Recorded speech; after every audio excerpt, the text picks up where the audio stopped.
Hello दोस्तों, आपका स्वागत है हमारे चैनल में। आज का जो टॉपिक है उसका नाम है anti hypertensive agent. Anti hypertensive मतलब ऐसा ड्रग्स या ऐसा एजेंट जो मेनली हाइपरटेंशन में हेल्प करता हो। हाइपरटेंशन क्या का मतलब क्या होता है? तो हाइपरटेंशन का मतलब होता है ब्लड प्रेशर का एलिवेट हो जाना। ब्लड प्रेशर का कितना एलिवेशन होगा तो हाइपरटेंशन कहलाएगा? मेनली ग्रेटर देन या इक्वल टू 140/90। मतलब जो सिस्टोलिक होगा वो 140 mmHg होगा, डायस्टोलिक 90 mmHg होगा, तो उसको हम कहेंगे हाइपरटेंशन। तो एंटी हाइपरटेंसिव एजेंट क्या होता है? ऐसा एजेंट जो इससे मतलब 140/90 से क्या करे, हमारा ब्लड प्रेशर को कम करे। ठीक है, तो इसी के बारे में आज पढ़ेंगे। ऐसा है आपको वीडियो पसंद आएगा। अगर पसंद आए तो लाइक और सब्सक्राइब करना ना भूलें। चलिए आते हैं। जो सबसे पहला एजेंट है वो होता है डायरेटिक्स। डायरेटिक्स का काम क्या है? ये हमारे ब्लड प्रेशर को कम करता है। कैसे? तो सोडियम के डिप्लीशन को बढ़ाकर और ब्लड वॉल्यूम को रेड्यूस करके। ठीक है, ये कैसे करता है काम? तो ये सोडियम के रिटेंशन को घटाता है और उसका एक्सक्रीशन को बढ़ा देता है, जिसके कारण ब्लड वॉल्यूम क्या हो जाते हैं, कम हो जाते हैं। दूसरा जो है ड्रग्स, उसका नाम है सिम्पैथोप्लेजिक एजेंट। ये सिम्पैथोप्लेजिक एजेंट क्या है? तो नाम से ही देखिए, सिम्पैथो मतलब इसमें सिंपैथिक नर्वस सिस्टम का कहीं ना कहीं कोई रिलेशन होगा। ये काम करता है क्या? तो ये भी ब्लड प्रेशर को लो करता है। कैसे? तो पेरिफेरल वैस्कुलर रेजिस्टेंस को रेड्यूस करके, कार्डिक फंक्शन को इनहेबिट करके और वेनस पुलिंग को बढ़ाकर। ठीक है, ये जो एजेंट है सिम्पैथोप्लेजिक एजेंट, ये बाद में सब डिवाइड होता है, जो हम मेनली नीचे देखेंगे। ठीक है, तीसरा जो एजेंट है उसका नाम है डायरेक्ट वैसोडाइलेटर। मेनली जो ब्लड प्रेशर होता है ना, ब्लड प्रेशर एलिवेट, वो होता किस कारण से है? तो हमारा वैसो कंस्ट्रिक्शन के कारण होता है। ठीक है, तो वैसोडाइलेटर क्या करेगा? हमारे उस कंस्ट्रिक्शन को हटा देगा, तो आराम से हमारा जो ब्लड वेसल में जो प्रेशर क्रिएट हुआ है वो क्या हो जाएगा, नॉर्मल हो जाएगा। तो वही कह रहा है, डायरेक्ट वेसल डायलेटर क्या करता है? ये रिड्यूस करता है प्रेशर को। कैसे? तो रिलैक्स करके, वैस्कुलर स्मूथ मसल को रिलैक्स करके, जिससे रेजिस्टेंस क्या हो जाते हैं, कम हो जाते हैं और कैपेसिटेंस बढ़ जाता है। चौथा जो एजेंट है ऐसा एजेंट जो ब्लॉक करता है प्रोडक्शन ऑफ एंजियोटेंसिन। पिछले वीडियो में ही बताया था कि एंजियोटेंसिन 2 जो होता है वो मेनली वैसोकंस्ट्रिक्शन और दूसरा अल्डोस्टेरोन के स्टिमुलेशन में हेल्प करता है। और अल्डोस्टेरोन और वैसोकंस्ट्रिक्शन के कारण क्या होता है, सोडियम रीअब्जॉर्प्शन होता है और ब्लड प्रेशर बढ़ते हैं। तो एंटी हाइपरटेंसिव एजेंट देख रहे हैं, तो मेनली ऐसा एजेंट जो ब्लॉक करता है एंजियोटेंसिन को। तो इससे क्या होगा, हमारा पेरिफेरल वैस्कुलर रेजिस्टेंस कम होगा, ब्लड वॉल्यूम कम होगा, जिसके कारण ब्लड प्रेशर भी कम होगा। ठीक है, कभी कभी हम एक बार में एक से ज़्यादा ड्रग्स भी दे सकते हैं उसके टॉक्सिसिटी को घटाने के लिए। ठीक है, जैसे कि एग्जांपल बताती हूँ, डायरेटिक्स। डायरेटिक्स का टॉक्सिसिटी क्या है, मतलब डायरेटिक का साइड इफ़ेक्ट क्या है? तो डायरेटिक क्या करता है ना, सोडियम के साथ पोटेशियम का भी लॉस करता है। तो पोटेशियम जानते हैं हमारे शरीर के लिए बहुत ही इम्पोर्टेंट इलेक्ट्रोलाइट है, तो इसके लिए उसके साथ हमें दिया जाता है पोटेशियम स्पेयरिंग एजेंट, जो पोटेशियम के एक्सक्रीशन को कम कर दे। तो इसे हम कह सकते हैं कि हाइपरटेंशन एक या एक से ज़्यादा मतलब कॉम्बिनेशन में हम दे सकते हैं। ड्रग जो that alter sodium and water balance, ऐसा ड्रग जो सोडियम और वाटर बैलेंस को चेंज कर सके। जैसा कि अगर हम सोडियम क्या ले रहे हैं, डाइट्री में रिस्ट्रिक्टेड ले रहे हैं, मतलब कि कम सोडियम वाला खाना खा रहे हैं, तो इससे भी क्या होता है, हमारा ब्लड प्रेशर कम होता है। सोडियम के कारण हमारा ब्लड प्रेशर इंक्रीज होता है। तो हम ऐसा खाना खाएं जिसमें सोडियम ही ना हो, तो हमारा ब्लड प्रेशर क्या हो जाएगा, डिक्रीज हो जाएगा। इसलिए हाइपरटेंसिव पेशेंट में कम नमक वाला खाना दिया जाता है। ठीक है, या ऐसा खाना जिसमें सोडियम कम हो। यहाँ तक समझ में आ गया? अब सोडियम रिस्ट्रिक्शन के लिए इसके साथ साथ डायरेटिक भी दिया जाता है। डायरेटिक क्या करता है? सोडियम के एक्सक्रीशन को बढ़ा देता है। ठीक है, यहाँ तक समझने में कोई प्रॉब्लम नहीं है। अब देखिए देखते हैं इसका मोआ। मोआ का फुल फॉर्म क्या होता है? मैकेनिज्म ऑफ एक्शन और हेमोडायनेमिक इफेक्ट ऑफ डायरेटिक। डायरेटिक करता क्या है? तो ये लोअर करता है ब्लड प्रेशर। कैसे? तो सोडियम के डिप्लीशन को बढ़ा के, जो हमारे शरीर में स्टोर है, मतलब जो दांत के थ्रू आ रहा है, या जो हमारा ये किडनी का जो नेफ्रॉन है जो सोडियम को रीऑब्जर्व कर रहा है, उसको क्या करके कम कर देता है ये डायरेटिक, और ब्लड प्रेशर से कम हो जाता है। ठीक है, डायरेटिक और कैसे कर सकता है? एक तो ब्लड प्रेशर में सोडियम को रिड्यूस करता है, दूसरा कि ये रिड्यूस करता है ब्लड वॉल्यूम को, जिसके कारण कार्डियक आउटपुट भी क्या होता है? कम होता है।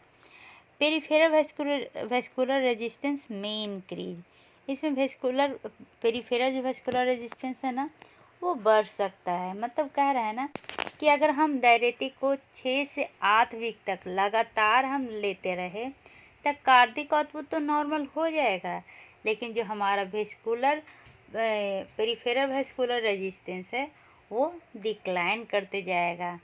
यहाँ तक से समझने में कोई प्रॉब्लम नहीं है। अब हम इसमें मेनली हम फोकस करें सोडियम पे।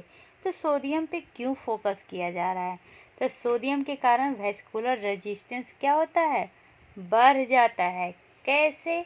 तो वेसल में स्टीफनेस ज़्यादा आ जाता है, न्यूरल रिएक्टिविटी क्या होता है? बढ़ जाता है, क्योंकि सोडियम के कारण क्या होता है? न्यूरल रिएक्टिविटी होता है।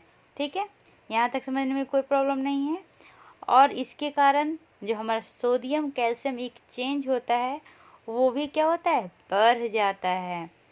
सोडियम क्यों अभी तक बाहर निकालना ज़रूरी है ये बता दिए। क्यों? क्योंकि सोडियम के कारण वेस्कुलर जो वॉल है वो क्या हो जाएगा? स्टिफ हो जाएगा और न्यूरल रिएक्टिविटी बढ़ जाएगी। तो जब हम डायरेटिक लेते हैं तो ये कितना, क्या एकदम ही डिक्रीज कर देता है? नहीं, सिर्फ ये 10 to 15 mmHg ब्लड प्रेशर कम करता है। इसलिए जो डायरेटिक है ये माइल्ड और मॉडरेट हाइपरटेंशन के लिए ज़रूरी है।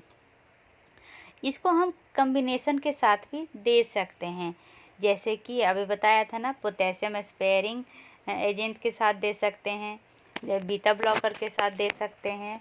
ठीक है, अब यूजेज ऑफ डायरेटिक का यूज मेनली हम करते कहाँ हैं?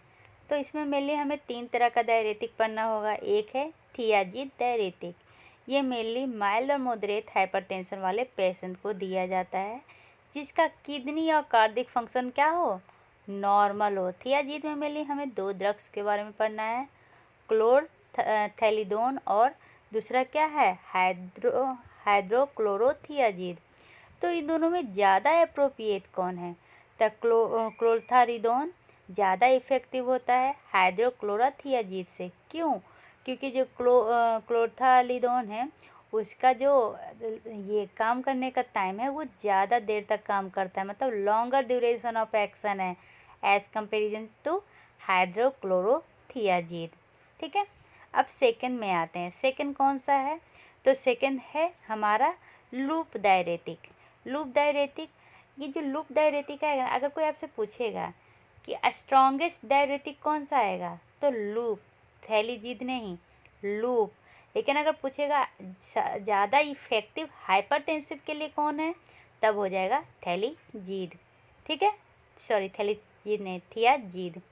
समझने में कोई प्रॉब्लम नहीं है। तो जो ये दूसरा कौन सा हम पढ़ रहे हैं, तो लूप डायरेटिक के बारे में। इसका एग्जाम्पल है फुरोसिमाइड है, मतलब इसके अंदर कौन सा ड्रग्स लेते हैं? फुरोसिमाइड लेते हैं, जो मेनली नेसेसरी होता है सीवियर हाइपरटेंशन में। माइल्ड और मॉडरेट में हम देते हैं कौन सा? थियाजीन। और जो लूप डायरेटिक है उसको हम सीवियर हाइपरटेंशन में दे सकते हैं। ठीक है, मेनली उसके लिए जहाँ पर रीनल काम करना बंद हो जाए। जो थियाजीन था उसमें क्या था कि हमारा रीनल और कार्डिक आउटपुट दोनों क्या हो? नॉर्मल हो। कार्डिक आउटपुट नहीं, कार्डिक सिस्टम क्या हो? नॉर्मल हो।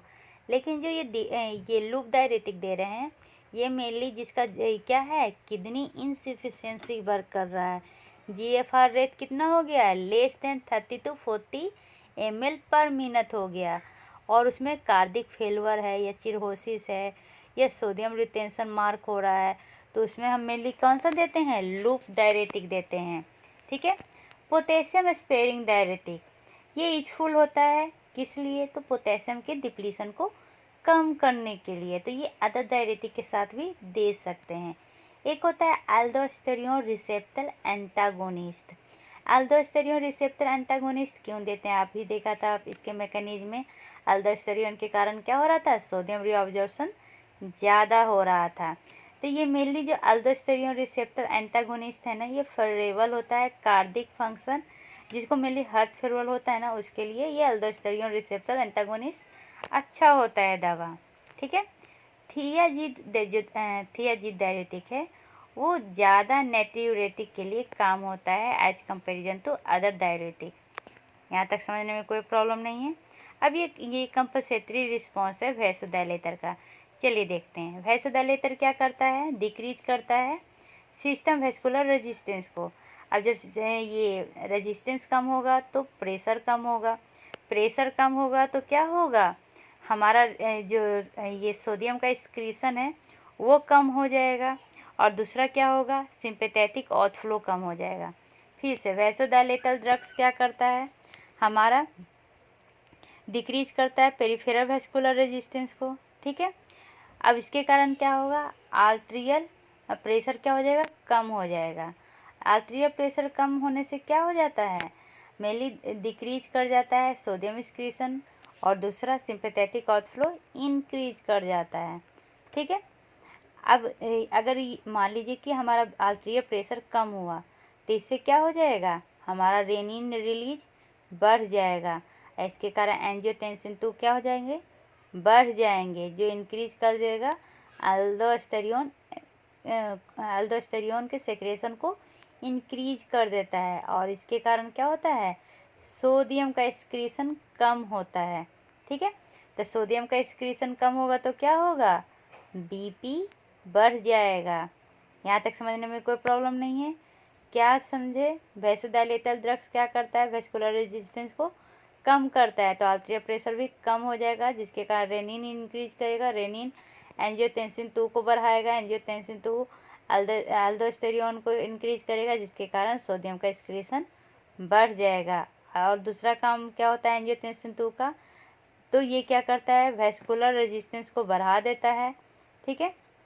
अब देखिए अगर सिंपैथेटिक आउटफ्लो बढ़ जाएगा तो क्या होगा, सिंपैथेटिक आउटफ्लो बढ़ता है तो ये रेनिन रिलीज को बढ़ा देता है, दूसरा वेस्कुलर रेजिस्टेंस को बढ़ा देगा, फिर क्या करेगा, हार्ट रेट को बढ़ा देगा, कार्डिक कॉन्ट्रैक्टिबिलिटी को बढ़ा देगा, वीनस कैपेसिटेंस को घटा देगा, जिसके कारण कार्डिक आउटपुट बढ़ जाते हैं, और इसके कारण आर्ट्रियल प्रेशर बढ़ जाता है, जिसके कारण सोडियम रिटेंशन क्या होता है, सोडियम हमारे शरीर में बढ़ जाता है, और हमारे प्लाज्मा का क्या हो जाएगा, ये वॉल्यूम ज़्यादा हो जाएगा।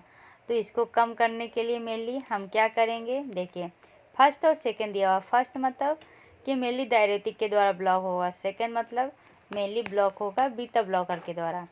तो ये जो सोडियम एक्सक्रीशन घट जाता है उसको डायरेटिक के द्वारा हम बढ़ाते हैं, एल्डोस्टेरोन जो बढ़ जाता है और उसको हम डायरेटिक के द्वारा घटाते हैं। ठीक है।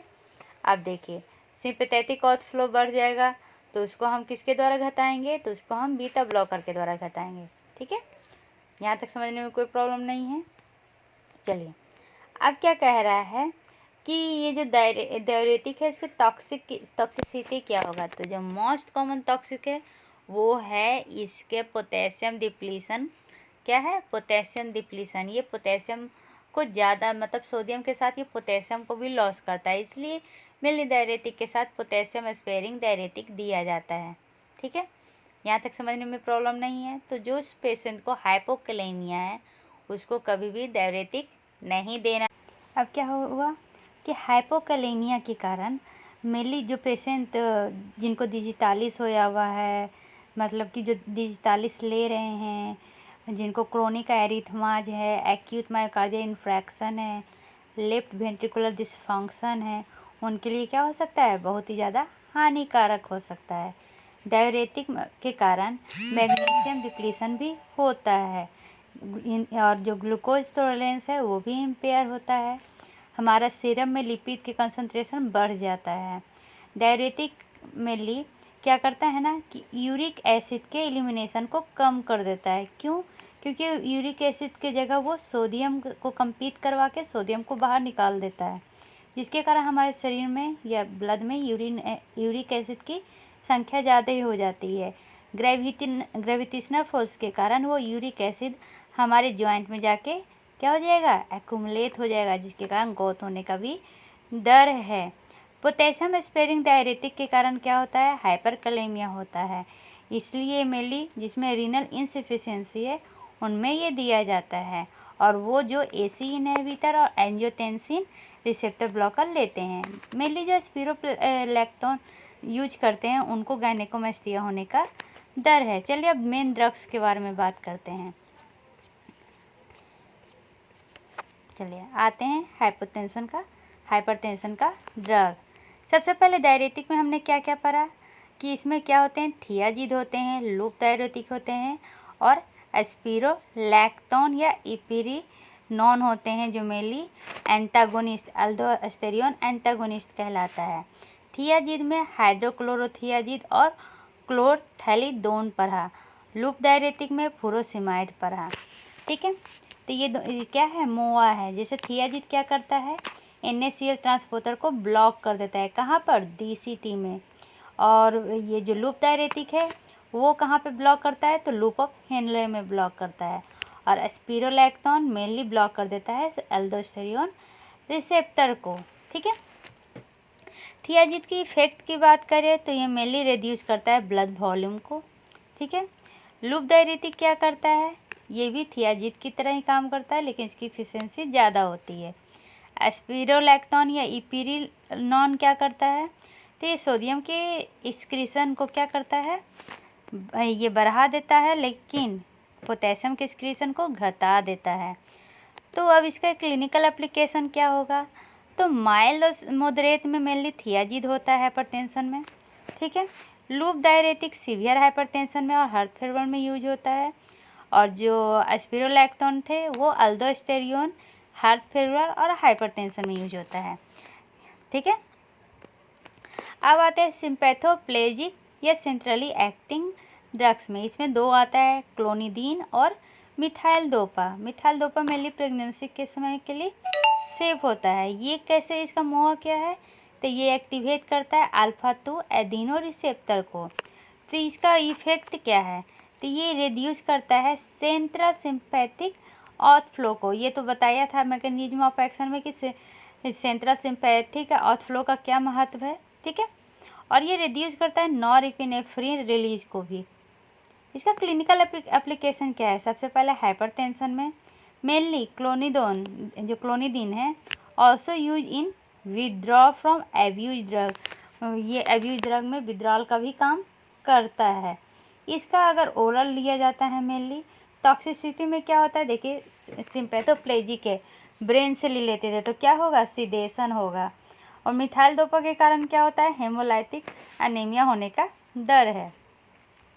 अब क्या है, सिंपैथिक नर्व टर्मिनल ब्लॉकर। इसमें मेनली हमें दो ड्रग्स के बारे में पढ़ना है, रेसरपाइन और ग्वानिथिडीन और ग्वानाड्रेल। रेसरपाइन क्या है, ये ब्लॉक करता है वेसिकुलर एमाइन ट्रांसपोर्टर को। कहाँ पर, तो इन नॉर एड्रेनर्जिक नर्व्स में, और डिप्लीट करता है ट्रांसमीटर स्टोर को, जो ऑलरेडी स्टोर है ना उसको ख़त्म करता है। ये इसका इफेक्ट क्या है, तो ऑल सिंपैथेटिक इफेक्ट को ये रिड्यूस करेगा। ये हाइपरटेंशन में यूज होता है, लेकिन रेयर ही यूज होता है।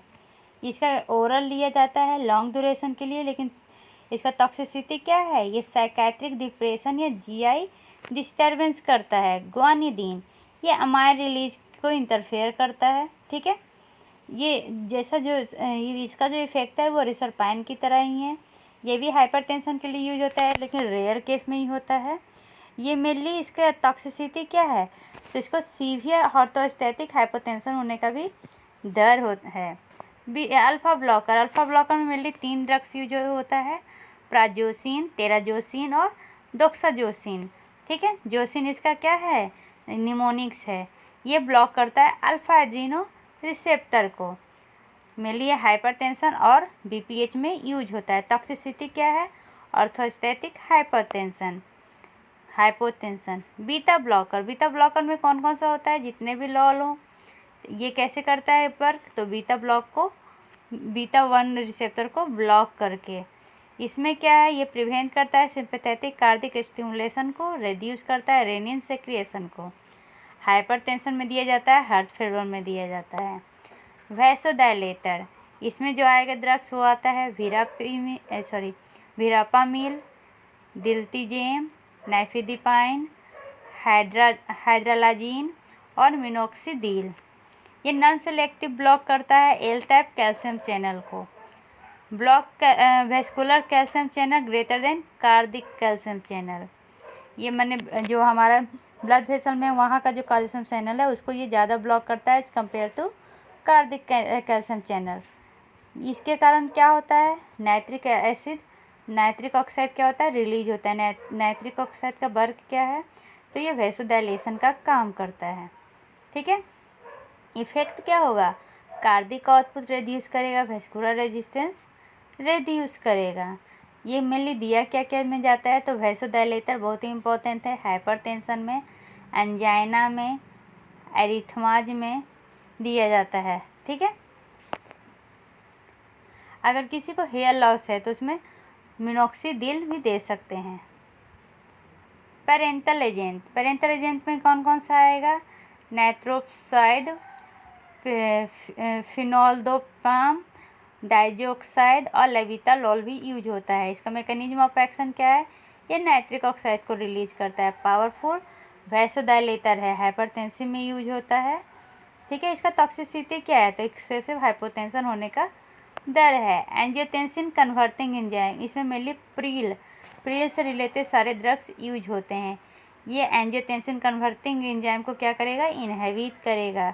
इफेक्ट कहाँ करेगा? तो रिड्यूस करेगा एंजियोटेंसिन 2 को। हाइपरटेंशन, हार्ट फेलियर, डायबिटीज में यूज होता है ये प्रील। किसमें? डायबिटीज, हाइपरटेंशन और हार्ट फेलियर में ओरल लेते हैं। और इसका टॉक्सिसिटी क्या है? कफ, क्योंकि ये लंग में पाया जाता है इसलिए कफ हम याद कर सकते हैं।